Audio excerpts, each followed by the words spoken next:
Now, the ANC is holding a meeting of its National Executive Committee this weekend. And of course, as the ANC heads into an election year, that some people are tentative about its fortunes ahead of that. This could be a big one. There are a lot of issues to be discussed as well. We're joined by political analyst Lukhanyo Vangqa.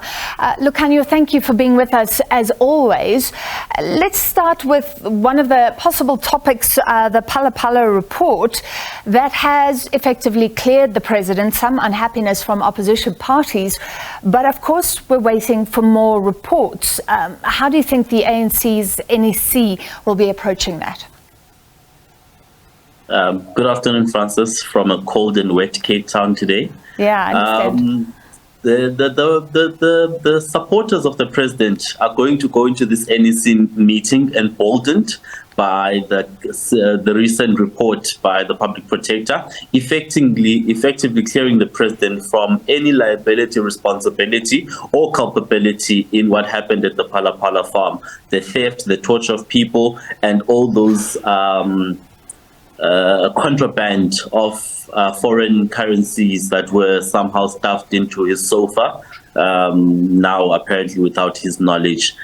So they will go into that meeting emboldened by this finding, and I think this will be a final attempt to bury this matter of Phala Phala within the NEC. But the NEC will also obviously deal with other matters as well, including the recent ANC Youth League conference that was held. A report will be tabled by the Secretary General as to how did that conference go, and the new elected leadership of the ANC Youth League will then be introduced to the ANC NEC, and they will take up their place as ex officio members of the ANC NEC.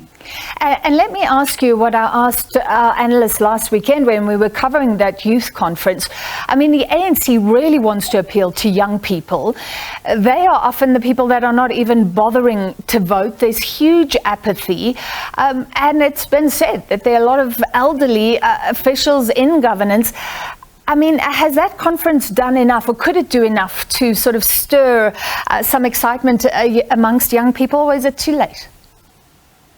No, unfortunately, it did not, Francis, because its preoccupations seem to be leadership positions, because that's the only thing they did the entire weekend. There was no discussion about strategies and tactics to revive the ANC Youth League, to mobilize young people, to also deal with some of the challenges that affect young people, especially the high rates of HIV infections amongst young people between the ages of 15 and 24, the fact that unemployment impacts on young people more pronounced than other other demographics in the country, and the fact that young people don't have access to education. About 85% of young people are not in education, they're not in training, nor are they in employment. So those issues were not discussed at all. They never went into commissions, they never discussed their discussion documents. All they did was focus on the leadership positions, and unfortunately that would do nothing for young people